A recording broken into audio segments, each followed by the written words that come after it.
So let's go ahead and take a look at a few different ways that you can actually kind of save money when you're purchasing a brand new iPhone. Now, these are kind of two kind of double-edged swords in a way, because for one hand, you sometimes can't be able to go ahead and pick up a brand new device every single time via some of these methods, but one of the easiest ways that you can go ahead and at least bring that value down of your next device for the most part is pretty much by taking your, older device that you have and trading it in if you have the chance to. Now, not every single person has the ability of doing this, but I will say Apple has been kind of keeping their trade-in values a little bit lower, I would say, than usual. I feel like, previously, like a few years ago, they've been really, really high. Now they're not so high, but it's still worth trying. If you have, let's say you're buying a 14 Pro Max, well, if you trade in your 13 Pro Max, you can get up to $650 for that device as long as they're in good condition. If you trade in a 12, that's $300, 12 Pro, $400. So you kind of get a little bit of a range, and I do think that's kind of a cool thing. So if you're in that type of situation, you are able to go ahead and essentially trade in your older device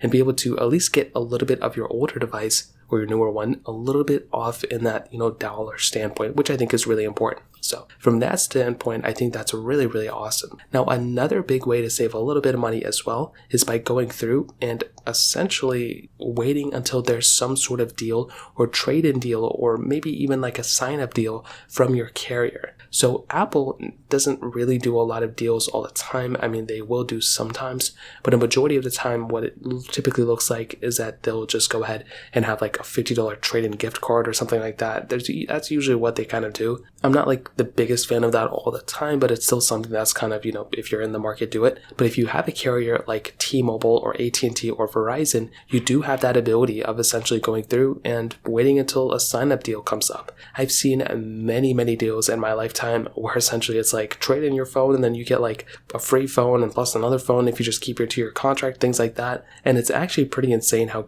good some of those deals are. And sometimes they're like, hey, trade in your old phone if it's like an iPhone 6 or 6S and you'll still get a new one as well. Those deals are the craziest ones. So before buying your device straight from Apple themselves, I would honestly keep an eye out for your carrier and seeing if there's any deals that way. Now, another thing you can do as well beyond that is selling your older phone. So if you want to save a little bit of more money than the trade-in deal, if you sell your older device, you can also probably get a little bit of money back that way, which could also help you when you're trying to go ahead and resell that device. If you just get used to it, you can probably get a little bit more money on top of that as well, which is another big deal. So that pretty much covers it up for the most part. If you have any other thoughts or questions, let me know in the comment section below. Hit the like button, that would mean so much, but definitely hit that subscribe button. More importantly than everything else, I love every single one of you guys. Hopefully I'll catch you guys in the next video. Peace out till then.